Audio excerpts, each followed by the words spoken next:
Tentunya satu sukacita sekali malam ini kita ada dalam ibadah DPC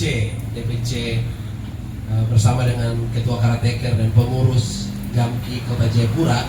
Tentunya semua yang terjadi dalam hidup ini adalah anugerah. Amin. Kalau kita ada sampai malam hari ini, saya percaya bukan karena siapa kita, tapi karena Tuhan kita itu yang lebih besar. Saya bersyukur sekali dikasih kesempatan untuk pertama kali berdiri di depan Bung dan Bing dalam ibadah, dan terima kasih yang terpenting kepada Tuhan. Terima kasih buat Ketua Karateker, ada DPC Gamki Kota Jayapura beserta pengurus. Bahkan tentunya di Gamki saya bersyukur juga dipercayakan sebagai Wakil Ketua 2 DPD Gamki Provinsi yang malam hari ini berdiri dikasih kesempatan untuk melayani. Saya percaya bahwa semua itu hanya karena anugerah Tuhan. Jadi patut kita bersyukur kepada Tuhan.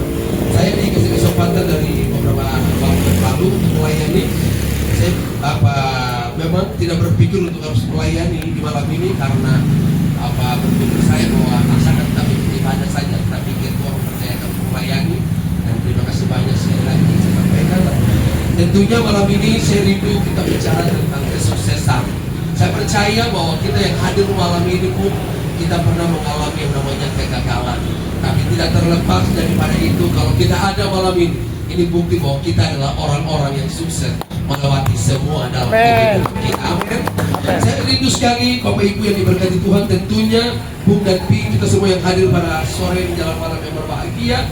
Saya rindu kita belajar satu kebenaran firman Tuhan dari kitab Ulangan pasal yang ke-30 ayat yang ke-14 hingga yang ke-16. Firman Tuhan malam hari ini satu pesan Tuhan kepada bangsa Israel sebelum mereka berpisah. Sebelum mereka berpisah, bagaimana Yosua mengingatkan mereka sebelum perpisahan itu terjadi atau sebelum peristiwa itu terjadi. Musa mengingatkan mereka kembali dan Yosua pun mengingatkan mereka kembali untuk bagaimana mereka harus ada dalam sebuah keputusan untuk memilih berkat atau kutuk yang akan mereka hadapi. Saya memberikan tema malam hari ini adalah hikmat untuk hidup sukses. Hikmat untuk hidup sukses. Kalau kita mau perlu kesuksesan, tentunya ada bagian-bagian yang perlu kita pelajari. Tadi kita lihat dalam ayat yang ke-16, karena pada hari ini aku memerintahkan kepadamu untuk mengasihi Tuhan Allahmu dengan hidup menurut jalan yang ditunjukkannya dan berpegang pada perintah, ketetapan dan peraturannya, supaya engkau hidup bertambah-tambah dan diberkati oleh Tuhan Allahmu di negeri kemana engkau masuk mendudukinya. Sebuah keputusan yang harus diambil oleh bangsa Israel dalam mengambil pilihan-pilihan yang akan mereka hadapi. Bagaimana mereka harus dibuat sebuah dalam keputusan. Ini tentunya bukan bagian yang sangat mudah bagi bangsa Israel, karena mereka diperhadapkan dengan kutuk, dengan berkat. Tetapi Alkitab mengingatkan mereka dalam kehidupan harus berjalan. Mereka harus selesa untuk tetap memilih. Tidak ada peristiwa untuk bilang saya pilih ini, saya pilih tidak, tapi ada dalam keputusan memilih. Kalau mereka pilih kutuk, tentunya mereka tidak akan mengalami tanah Kanaan. Kalau mereka pilih kutuk atau mereka pilih ketidaktaatan, mereka tidak akan melihat namanya susu dan madu di tanah yang dijanjikan Tuhan bagi mereka. Tapi bangsa Israel diperingatkan dalam sebuah ketetapan untuk harus memilih, dan mereka harus pilih. Makanya saya katakan dari awal, bagaimana kita ingin sukses, bagaimana kita ingin berhasil, itu kembali kepada pilihan kita. Kita diperhadapkan dengan kutuk, dengan berkat. Kalau kita ingin melihat kebaikan, kita ingin melihat kemenangan, mujizat, kita ingin melihat promosi, kita ingin melihat banyak hal, pelayanan, pekerjaan, keluarga, aktivitas di mana saja kita berada. Hari ini kita harus memilih.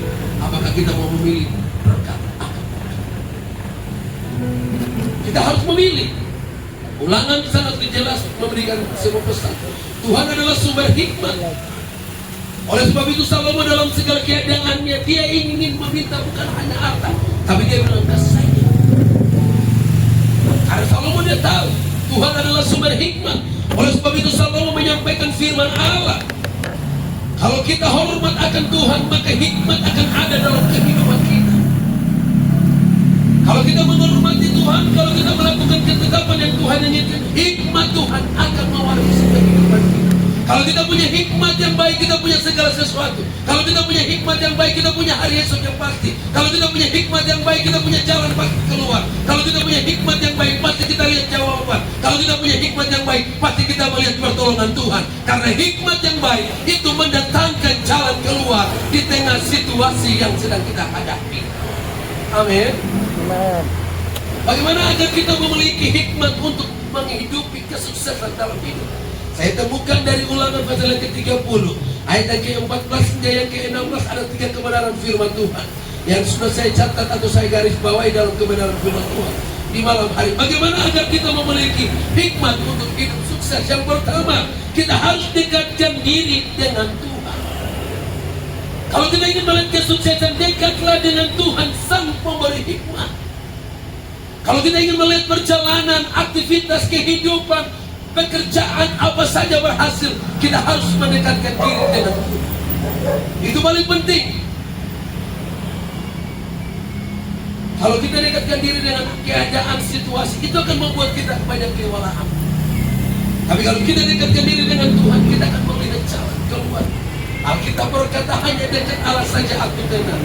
Daripada nyala keselamatan, hanya Dia gunung batu, kota benteng, tempat perlindungan bagi saya dan saudara. Amin. Waktu kita dekat dengan Tuhan, kita akan lihat kesuksesan. Dekatlah dengan Tuhan sang pemberi hikmat. Ulangan 30 ayat 15 dikatakan, ingatlah, aku menghadapkan kepadamu pada hari ini kehidupan dan keberuntungan, kematian dan kecelakaan. Waktu kita dekat dengan Tuhan, kita gampang mengambil keputusan yang tepat. Waktu kita dekat dengan Tuhan, kita gampang memilih keputusan yang lebih baik.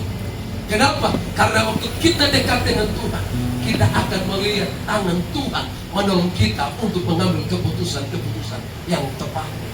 Orang lain boleh mengambil keputusan yang menurut dia keliru, tapi karena hidup kita dekat dengan Tuhan, kita akan ambil keputusan yang tepat. Amin. Keputusan yang tepat. Ulangan 30 yang katakan ayat 15 itu, Tuhan adalah sumber keberhasilan dan keberuntungan bagi setiap orang. Maka untuk bisa berhasil dan beruntung dalam kehidupan ini adalah harus dekat dengan Tuhan. Kalau kita ingin berhasil, hanya dekat dengan Tuhan. Kita ingin sukses, harus dekat dengan Tuhan. Kita ingin dipromosi, hanya dekat dengan Tuhan. Kita ingin lihat jalan keluar, harus dekat dengan Tuhan. Alkitab katakan, terkutuklah orang yang mengandalkan kekuatannya, tetapi diberkatilah orang yang mengandalkan Tuhan dan yang menaruh harapnya kepada Tuhan. Dia akan melihat keberhasilan dalam kehidupan. Hanya dekat Tuhan saja kita melihat kemenangan.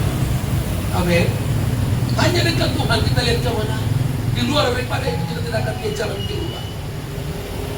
Kalau kita dekat dengan manusia, kita terlambat. Tapi waktu kita dekat dengan Tuhan, tapi kalau kita dekat dengan manusia yang punya kehidupan takut akan Tuhan, tentunya dia akan bawa kita melihat bagaimana Tuhan bekerja di tengah-tengah kehidupan kita. Dekat dengan Tuhan adalah sumber keberhasilan. Ulangan 30 dia katakan, mintalah hikmat hanya kepada Tuhan. Tetapi apabila di antara kamu ada yang kekurangan hikmat, hendaklah ia memintanya kepada Allah yang memberikan kepada semua orang dengan murah hati dan dengan tidak membangkit-bangkit. Maka hal itu akan diberikannya kepada. Kalau kita kekurangan hikmat, ya minta sama Tuhan. Dalam arti waktu kita mengalami tekanan, situasi kesulitan, mari minta sama Tuhan dalam doa. Jangan berpikir bahwa pendeta berdoa baru nanti saya berhasil. Tapi itu orang yang sederhana sekali. Tapi waktu itu berdoa, Tuhan jangan membunuh. Orang yang tidak terlalu penting di pandangan manusia, dan orang yang tidak terlalu dianggap pun. Tapi waktu kau berdoa, Alkitab mengatakan hanya dekat. Tuhan lihat cara. Biasanya kan kita bilang kalau sakit harus jadi pendeta berdoa supaya mati. Firman Tuhan dalam segala kuasa telah kuberikan kepadamu, apa yang kau ikat di bumi akan terikat di surga. Apa yang kau lepaskan di bumi akan terlepas di surga. Dalam arti dia katakan segala kuasa telah kuberikan. Jadi mau pendeta kan sampai penganggota rumah Tuhan sudah kasih kuasa. Tinggal kau berdoa saja. Kuasa itu Tuhan akan berikan kepadamu. Amin. Jadi kalau kekurangan hikmat, minta sama Tuhan. Jangan minta sama manusia, jangan minta sama orang di sekeliling. Tapi kalau kau kekurangan hikmat, kau masuk dalam rumahmu, tutup pintumu rapat-rapat dan mengatakan, Tuhan, saya hari ini mengalami situasi yang sulit, tapi saya percaya hari ini saya berdoa, besok saya lihat mujizat. Karena kekurangan hikmat, hanya minta kepada Dia, pemberi hikmat yang tidak pernah kekurangan, yang tidak pernah terbatas, yang sanggup menolong saya dan saudara. Amin. Yang kedua, bagaimana mengalami hidup sukses? Saya catat, hiduplah dalam firman Allah. Kenapa kita harus hidup dalam firman? Karena dia sumber hikmat. Waktu kita hidup dalam Allah, kita tahu Allah punya tujuan dalam kehidupan kita. Makanya Yohanes dia katakan, padamu nyala adalah firman, dan firman itu adalah Allah sendiri, dan firman itu ada bersama-sama dengan kita. Jadi waktu kita kekurangan hikmat, minta sama dia sumber hikmatnya. Dalam hati kita sudah lihat sampai jalan tertutup, sampai pintu tertutup, sudah berusaha ke kiri tidak ada jalan keluar, ke kanan tidak ada jalan keluar, ke depan tidak ada jalan keluar, ke belakang tidak ada jalan keluar, sampai ketemu Tuhan. Ini sudah bagaimana? Saya sudah bingung, saya sudah berpikir tidak mungkin terjadi. Ini orang-orang yang sudah kekurangan hikmat. Mari Alkitab katakan, minta kepada sumber yang punya hikmat, yang pasti tolong saya saja.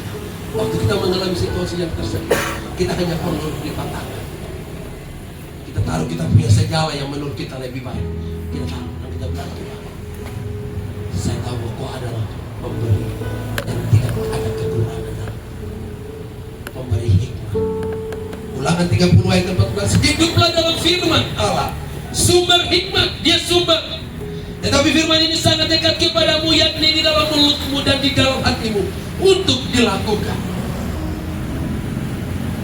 Bagaimana Musa bangun langit itu kembali, dikatakan, tetapi firman ini sangat dekat kepadamu. Dia sangat dekat. Firman itu berbicara tentang Allah sendiri. Dia dekat dengan kita. Waktu kita mengalami masalah, mengalami persoalan, dia sangat dekat dengan kita. Minta kepada dia sumber yang tidak pernah kekurangan dalam kita. Waktu kita mengalami kekurangan, panggil dia Yesus yang tidak pernah terlambat.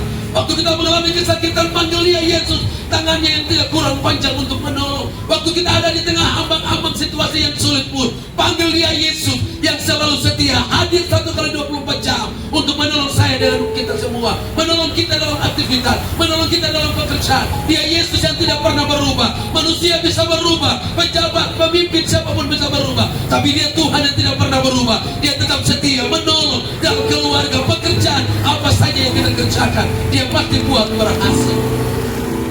Kita lihat ketua caretaker DPC Gamki, Bung Max, bagaimana Tuhan menolong.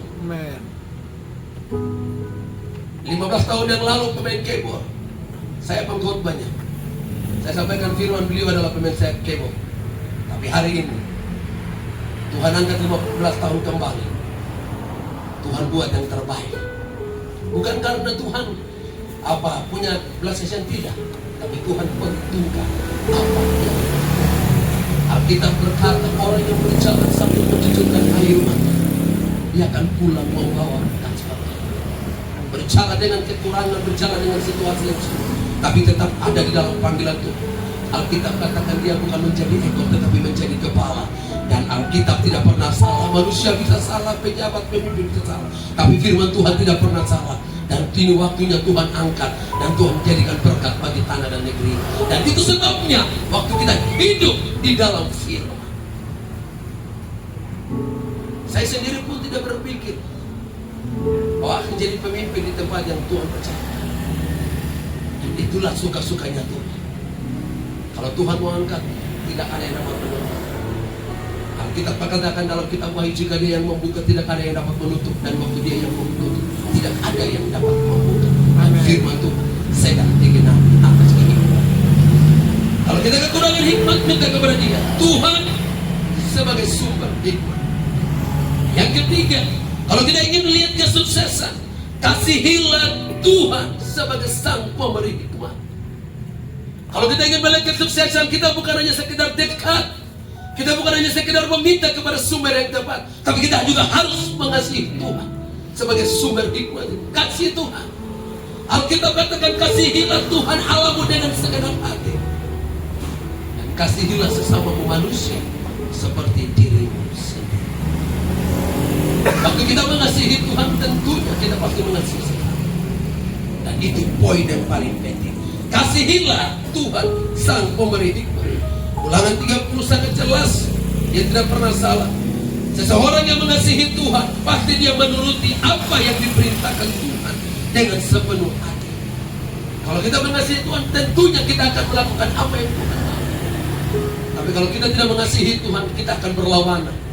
Lihat kereta kalau dia keluar dari dia punya garis lintasan kereta, kereta itu tidak akan jalan. Betul akan datang dan perbaiki dan kembalikan ke rel yang pas. Kalau kereta itu tidak.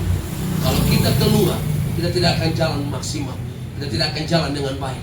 Kita harus kembali kepada rel kereta yang Allah inginkan, supaya penumpang itu banyak naik di kereta. Kita bisa antar orang sampai tempat tujuan dengan selamat. Waktu kita kembali kepada rel yang sebenarnya, kita akan melihat berkat mujizat, pertolongan pembelaan Tuhan akan bawa kita sampai kepada tujuan. Sekalipun kita ada melukai kesulitan, tantangan, masalah, tapi kereta itu akan sampai dengan aman di tempat tujuan. Karena Yesus adalah tempat yang tepat yang patut kita lakukan dalam hidup. Seseorang yang mengasihi Tuhan pasti dia menuruti apa yang diperintahkan. Karena kasih seseorang akan melakukan apa saja yang diminta oleh yang dikasihinya, termasuk hal-hal yang sulit dalam hidup. Kalau kita mengasihi Tuhan, hal-hal yang sulit dalam hidup kita pasti lakukan. Tak bisa mengampuni orang itu sekali. Dia ngomong saya, bicara saya. Tapi kalau ada kasih Tuhan dalam hidup kita akan tetap bilang Tuhan mengasihi. Kalau Tuhan bisa tolong saya, mengasihi saya juga harus tahu hal yang sama.